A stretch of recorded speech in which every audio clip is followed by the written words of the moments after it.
Et si tout ce qu'on nous a appris sur l'émergence de la civilisation humaine était faux? Il y a 6000 ans, une culture mystérieuse dans l'antique Irak semble avoir brûlé des étapes représentant des millénaires de progrès, du jour au lendemain. Des références astronomiques, une lune, une étoile, divers symboles, certains évoquant même une montre-bracelet, témoignent d'une technologie utilisée il y a 6000 ans. Aujourd'hui, grâce à l'intelligence artificielle, leurs tablettes oubliées depuis des siècles révèlent quelque chose d'encore plus troublant. Vous avez vu de nouvelles analyses où ils ont découvert des pétroglyphes inédits? Oui, tout à fait. Il va y en avoir tellement d'autres à trouver, les gens vont pouvoir... Mais de quoi s'agit-il exactement? De référence à des cycles cosmiques, à des technologies avancées et à des codes génétiques. Et quand vous entendrez ce que l'IA vient de mettre au jour dans ses dernières traductions, vous n'en croirez pas vos oreilles. La civilisation étrange. Et si l'histoire de la civilisation humaine ne commençait pas comme on le croit? Il y a 6000 ans, dans une contrée bordée par deux grands fleuves, quelque chose s'est produit qui continue d'ébranler les historiens aujourd'hui. Dans l'Irak actuel, là où coulent le Tigre et l'Euphrate, une civilisation surgit soudainement, presque du néant. Ils se désignaient eux-mêmes comme les têtes noires. Nous les connaissons sous le nom de Sumériens. Voici ce qu'il faut comprendre. Il ne s'agissait pas d'une lente progression depuis la chasse et la cueillette. D'autres cultures avaient naïf besoin de millénaires pour développer l'écriture, les lois et l'astronomie.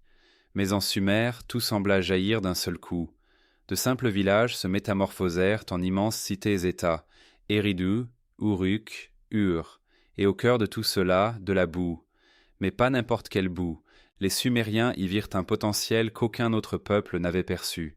Ils la cuisaient pour en faire des briques et bâtissaient des villes entières.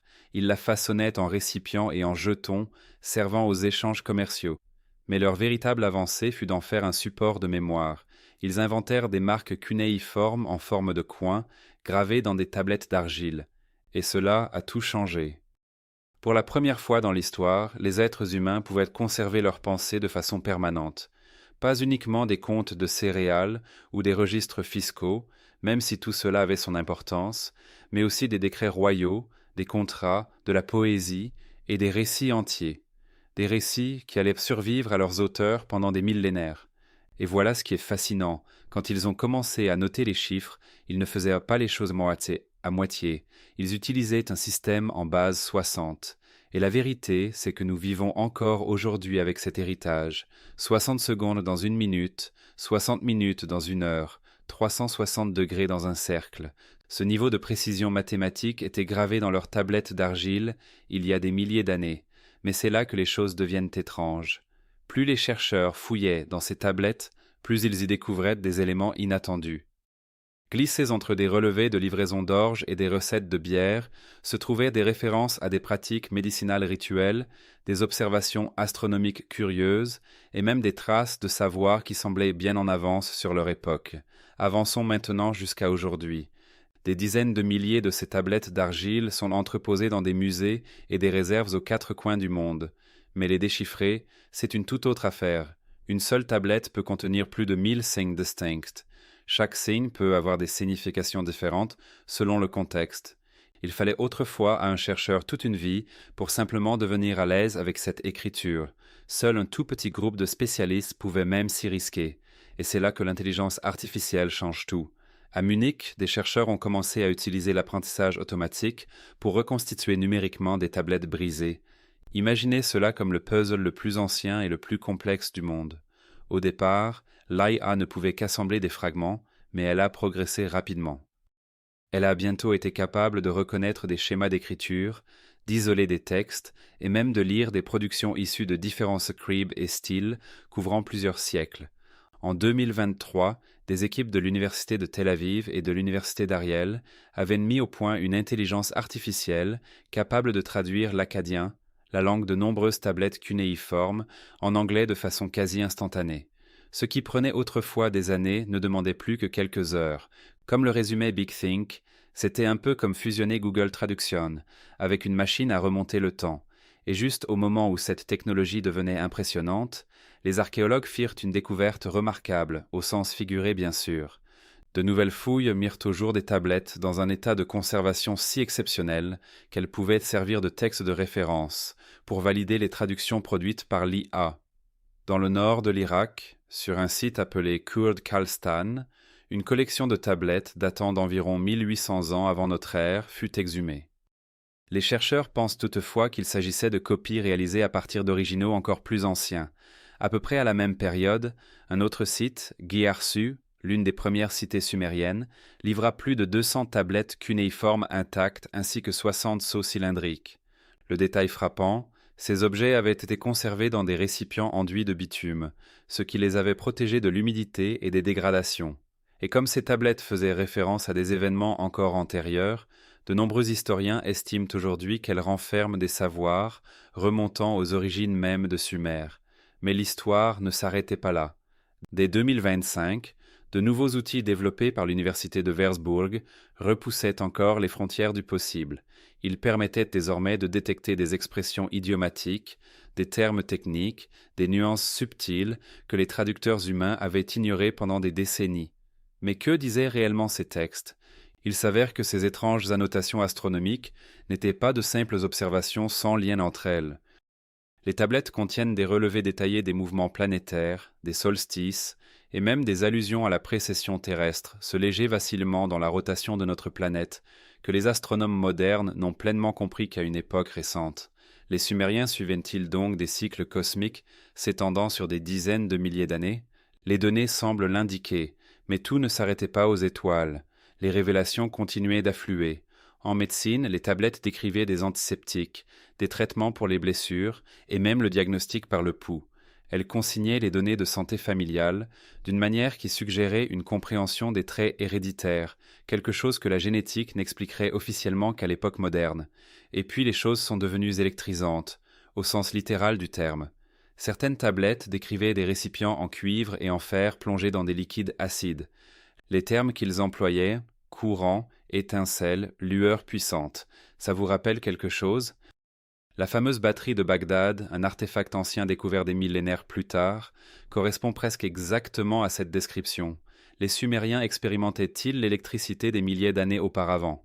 Que ce soit par hasard ou intentionnellement, ils documentaient des procédés qui s'alignent de façon troublante avec les concepts électriques modernes. Mais le retournement le plus surprenant, ce n'était pas uniquement une question de science. Certaines des références les plus étranges et les plus inquiétantes des tablettes évoquent des pierres qui brûlent la terre et empoisonnent les champs, enfouies profondément pour contenir leur danger. Aujourd'hui, nous connaissons le ver des déserts, du quartz fondu formé par une chaleur extrême, peut-être provoqué par des impacts de météorites ou autre chose. Ces pierres anciennes pourraient-elles être liées à ce phénomène ? Certains chercheurs le pensent. D'autres murmurent l'existence de technologies disparues ou d'instruments qui résistent à toute explication simple. Et c'est là que la dimension mythologique fait irruption. Les Anunnaki, vous avez probablement déjà entendu ce nom. Dans la mythologie sumérienne ancienne, ils étaient des juges cosmiques, des êtres spirituels. Mais dans les théories marginales modernes, popularisées par Zecharia Sitchin, ils deviennent des astronautes de l'Antiquité. Selon Sitchin, les Anunnaki seraient venus d'une planète lointaine appelée Nibiru il y a plus de 400 000 ans. Leur mission, extraire l'or de la terre. Et pour y parvenir, ils auraient né prétendument conçus les humains comme main-d'œuvre grâce à des manipulations génétiques. Extravagant peut-être, mais voilà ce qu'il faut savoir. L'intelligence artificielle commence à repérer un vocabulaire technique étrange, enfoui dans des passages à caractère mythique.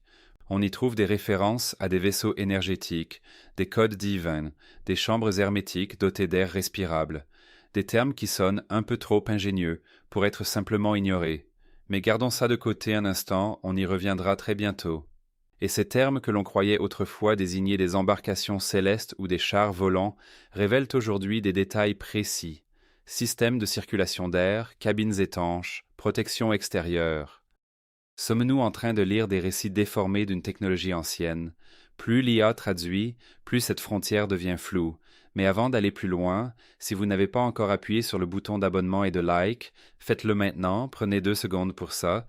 Montrez votre soutien avant qu'on continue. L'histoire de Sumer ne se limite pas aux étoiles et aux chars célestes. Elle parle de nous. Et les tablettes sumériennes ne murmurent-ils pas sur les origines de l'humanité ? Elles sautent les proclament haut et fort. Des textes comme l'Atrahasis et la Genèse d'Éridu ne mâchent pas leurs mots. Ils affirment que l'humanité n'a pas été créée par le hasard ni par la nature, mais selon un plan délibéré. Voilà comment les choses sont présentées. Selon ces tablettes, une véritable rébellion éclata dans les cieux. Les dieux inférieurs, appelés les Igigi, en avaient assez d'effectuer des travaux pénibles. Lorsqu'ils se soulevèrent, les dieux supérieurs, les Anunnaki, eurent besoin de remplaçants sans délai. Leur solution fut de concevoir un être entièrement nouveau, capable de recevoir des ordres et d'accomplir les tâches difficiles. Et comment s'y prirent-ils? D'après les tablettes, en façonnant un humain à partir d'argile et de ce qu'ils nommaient l'essence divine. Ils donnèrent à ce premier être un nom, Adamou. Ça vous dit quelque chose? Vous n'êtes pas les seuls. Les ressemblances avec des textes religieux ultérieurs sont difficiles à ignorer, mais ce n'est même pas la partie la plus troublante. Au début, ces humains semblaient en poser problème. Stériles, peu éveillés, pas vraiment opérationnels. Alors, qu'ont-ils fait ensuite? Ils ont continué à les ajuster encore et encore, jusqu'à obtenir enfin le résultat souhaité. Des êtres humains capables de se reproduire et d'accomplir des tâches. Et c'est là que tout commence à ressembler moins à un mythe et davantage à un projet de laboratoire. Grâce à l'intelligence artificielle, on décèle aujourd'hui des expressions enfouies dans ces textes anciens, comme mélange d'essence, rendement du prototype ou capacité reproductive. Et naturellement, c'est là que les théoriciens des anciens astronautes s'emballent, car ils pointent des anomalies génétiques modernes, comme la fusion soudaine du chromosome, deux humains, comme de possibles traces d'une ancienne manipulation. Quelqu'un aurait-il modifié notre nature profonde? Les scientifiques conventionnels répondent par la négative, mais le débat, lui, est loin d'être clos. Et en parlant de visiteurs anciens, voilà qu'on arrive à l'une des parties les plus controversées de toute cette histoire, Nibiru, oui, la fameuse théorie de Zecharia Sitchin. Il affirmait que les Anunnaki venaient d'une planète lointaine, suivant une orbite en boucle extrême, mettant 3600 ans pour faire le tour du Soleil. Selon lui, leur première apparition remontait à environ 450 000 ans, et chaque fois que Nibiru repassait près de la Terre, cela déclenchait des vagues d'ascension et d'effondrement des civilisations. Que vous y croyiez ou non, voici ce qui est frappant. Les tablettes sumériennes rapportent bel et bien des catastrophes majeures, inondations colossales, sécheresses, bouleversements climatiques, et ces événements sont souvent associés à des phénomènes célestes étranges, des ciels rouges, des cours d'eau inversés, des astres semblant menacer les terres. Parlait-il de Nibiru, ou simplement de désastres naturels interprétés à travers un prisme cosmique? Et c'est là que l'intelligence artificielle complique encore davantage les choses, car elle révèle que bon nombre de ces anciennes tablettes ne racontent pas seulement des récits étranges, elles se lisent comme de véritables guides de survie. Mais mettons cela de côté un instant, car il existe une autre facette de cette histoire qui demeure tout aussi troublante encore aujourd'hui. La liste des rois sumériens. Leur liste royale, ce document ancestral dans lequel ils consignaient le nom de chaque souverain, ainsi que la durée de son règne, ne commence pas vraiment avec des rois siégeant sur leur trône pendant 40 ans avant de prendre leur retraite. Non, le premier roi, Alulim, aurait régné pendant 28 800 ans. Le suivant, Dumuzid, pendant 36 000 ans. En avançant dans la liste, les rois ultérieurs ont gouverné pendant des durées bien plus raisonnables, des centaines d'années plutôt que des milliers. Mais même ça, ce n'est pas vraiment ordinaire. Les spécialistes du courant dominant affirment, bien sûr, qu'il s'agit simplement de chiffres symboliques destinés à exprimer une autorité divine. En gros, notre roi est tellement grand qu'il a régné, pour ainsi dire, éternellement. Mais d'autres pensent que quelque chose d'entièrement différent se passait, et c'est là que le terrier du lapin s'ouvre grand. Ces rois auraient-ils été littéralement des êtres hybrides, mi-humains, mi-autre chose, les Anunnaki plus précisément? Maintenant, jetons un peu d'archéologie dans le feu. Il y a cette tombe, celle de la reine Puabi, datée d'environ 2600 avant notre ère. Quand on l'a ouverte, on a découvert un crâne qui ne correspondait pas tout à fait à ce qu'on attendait. Non, ce n'était pas ce type de déformation crânienne artificielle que l'on observe dans certaines cultures anciennes, où l'on comprime la tête pour lui donner une forme particulière. Ce crâne était naturellement allongé, ce n'est pas censé se produire, et à proximité, des ossements appartenant à un individu dépassant 2,10 m, ce qui est extrêmement rare dans les populations sumériennes.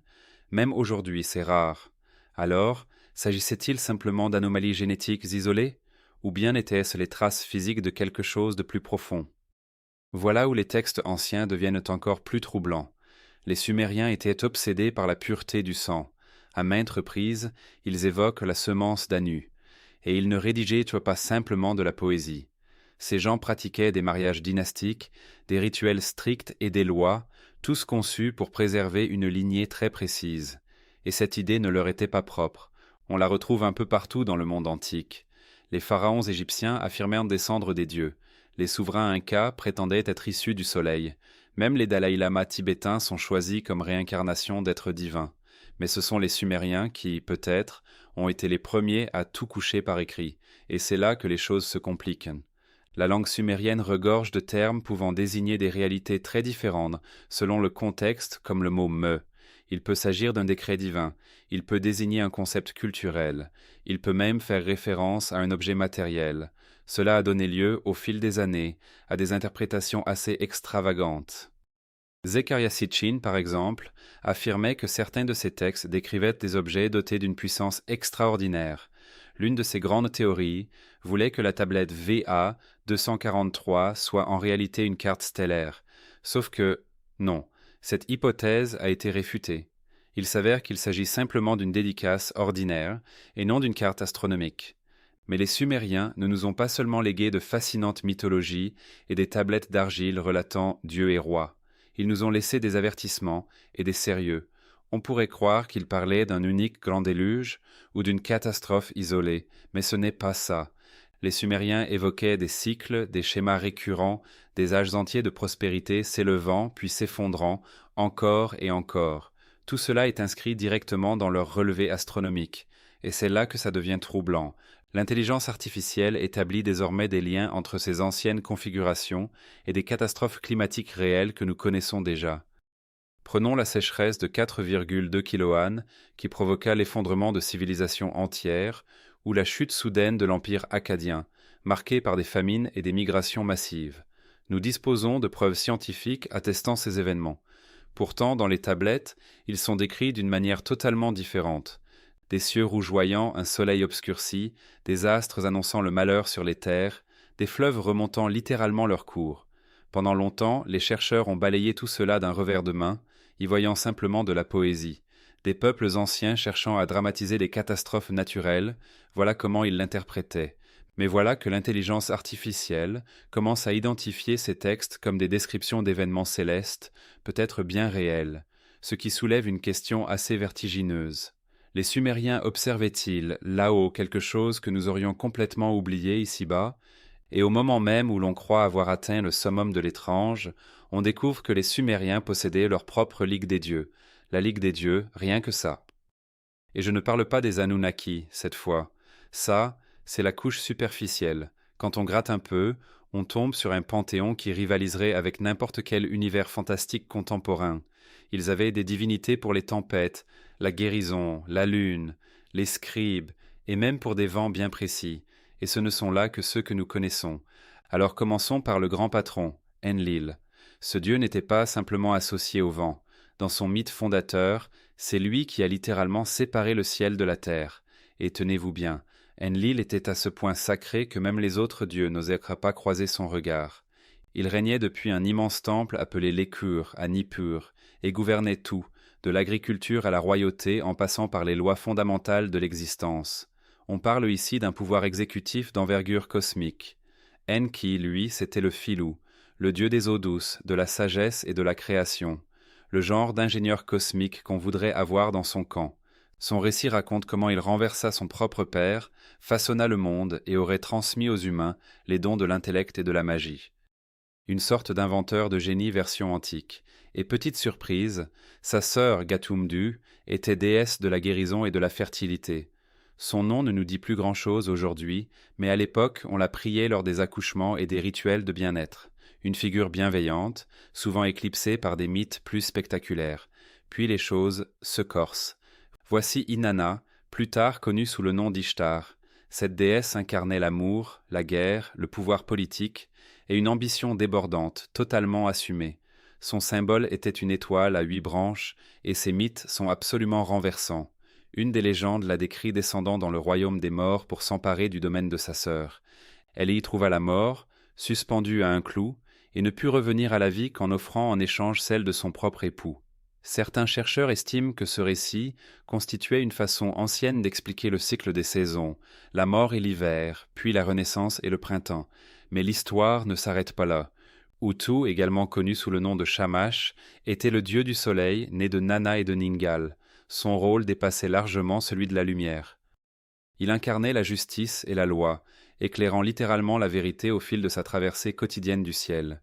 Et sa sœur, Nana, déesse de la lune, était tellement vénérée qu'une des premières autrices connues de l'histoire, Hedwana, exerçait comme grande prêtresse dans son culte.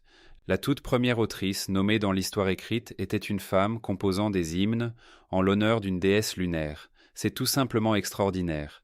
Et dissimulée dans les mythes se trouve Ninma. Presque personne ne parle d'elle. Pourtant elle était la scribe d'Enlil, gardienne de la bibliothèque des dieux, sage-femme lors de la création de l'humanité et guérisseuse. Réfléchissez-y. Une déesse qui était en quelque sorte la dépositaire du savoir cosmique. Elle mérite clairement bien plus de reconnaissance, et les récits s'approfondissent encore davantage. Le Père céleste était perçu comme l'ancêtre suprême, parfois représenté sous la forme d'un taureau céleste. Sa compagne Kai, la mère Terre, possédait un mythe si audacieux qu'il se murmurait plutôt qu'il ne se proclamait. Leur union avec leur propre enfant, Enlil, aurait donné naissance à toute vie sur Terre. Certains pensent que cela ne relevait pas uniquement de la fertilité, mais constituait une métaphore cosmique de l'interdépendance de toute vie. Et puis il y a Anzu, un immense oiseau de tonnerre qui déroba purement et simplement les tablettes du destin à Enlil. Ces objets n'étaient pas de simples symboles, ils représentaient de véritables instruments de pouvoir divin. La quête pour les récupérer devint une épopée légendaire. Selon les versions entendues, c'est soit Ninurta, soit Marduk qui mit fin aux agissements de l'oiseau. Mais voilà ce qu'il faut retenir. Lorsque les Babyloniens ont dévoilé leur grand mythe de la création, l'Enuma Elish, le panthéon sumérien, avait déjà gonflé à plus de 300 divinités. Et plus les chercheurs fouillent ces anciennes tablettes d'argile, plus ils y découvrent de noms, des dizaines de dieux à peine connus aujourd'hui. Beaucoup attendent encore dans des archives de musées, à moitié traduits, leurs histoires incomplètes. Et voici une théorie assez surprenante. Certains spécialistes pensent qu'il existait des dieux locaux liés à des phénomènes naturels précis. Un dieu pour une source particulière, un autre pour les roseaux d'un marécage, voire pour des vents spécifiques. Ce qui signifie que chaque nouveau fragment découvert pourrait introduire une divinité entièrement oubliée. Maintenant, avant que vous pensiez qu'il s'agit simplement d'une belle collection d'histoires, voici où les choses se compliquent. Percer les secrets du mythe sumérien ne revient pas à feuilleter un livre complet, c'est plutôt comme tenter de reconstituer un puzzle dont la moitié des pièces manquent. La majeure partie de ce que nous savons provient de tablettes d'argile, dont beaucoup sont brisées ou usées par le temps. Les spécialistes doivent assembler un récit unique à partir de fragments trouvés en différents endroits, parfois rédigés à des siècles d'intervalle. Et même lorsqu'ils y parviennent, la langue elle-même réserve des surprises. L'écriture cunéiforme est d'une complexité redoutable. Une seule syllabe pouvait être gravée de 25 façons différentes.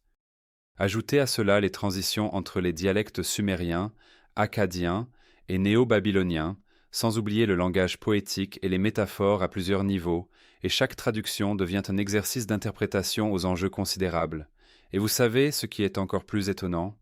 Pendant longtemps, les spécialistes occidentaux ont écarté bon nombre de ces dieux comme étant sans importance, primitifs, de simples particularités régionales. Des divinités entières ont été ignorées ou mal classées. Même le célèbre mythe de la descente d'Inanna aux enfers n'a été pleinement reconstitué qu'au cours des années 1900, et il a fallu des décennies aux chercheurs pour en reconstruire l'arc complet. Les Sumériens étaient-ils des scientifiques secrets, témoins de quelque chose qui dépassait ce monde, ou bien est-ce notre regard moderne qui déforme des vérités anciennes? Plus on creuse, plus ça devient troublant. À votre avis, que représentaient vraiment ces joyaux lumineux et ces bâtons étincelants? Partagez vos idées en commentaire, je les lis tous. Et si vous voulez davantage d'histoires qui remettent en question tout ce que vous croyez savoir, abonnez-vous. La suite arrive bientôt.